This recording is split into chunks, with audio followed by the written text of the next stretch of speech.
नमस्कार चाकरमान्यांनो, कसे आहात? घरी बाप्पा आलेत ना? आता घरी पूजा, आरत्या, रात्री भजनाच्या बाऱ्या, सगळं कसं एकदम मस्त. बाप्पाचा गोडगोड प्रसाद आणि मोदकाच्या सुगंधाने सर्व घरं कशी सात्विक झाली आहेत. गणेश चतुर्थी हा मोठा सण घरोघरी साजरा केला जातो. याला एक नैसर्गिक महत्त्व आहे. मी तुम्हाला ते पटवून देणार आहे. तुम्हाला माहीत आहे का, या काळात निसर्गातील पंचतत्वापैकी पृथ्वी तत्व आणि जलतत्व यांची धारण क्षमता वाढलेली असते. जे निसर्गात ते आपल्यात. म्हणून या काळात आपल्या शरीरात सर्दी, पडसे आणि वातविकारांचा जोर वाढलेला असतो. या काळात मातीची धारण क्षमताही वाढलेली असते.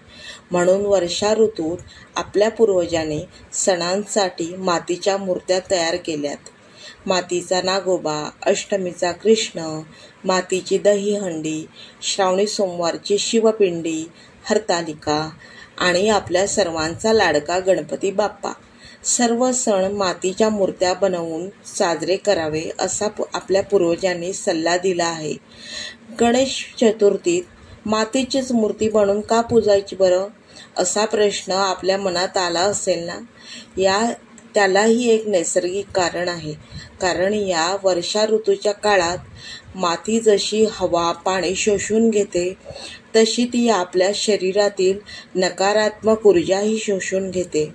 म्हणून आपण या मातीला दैवतांचे रूप देऊन तिचीच पूजा करतो. आता गणपती बाप्पाला धरणीधर असे का म्हणतात ते कळले ना? तर मग चला बोलूया. गणपती बाप्पा मोरया.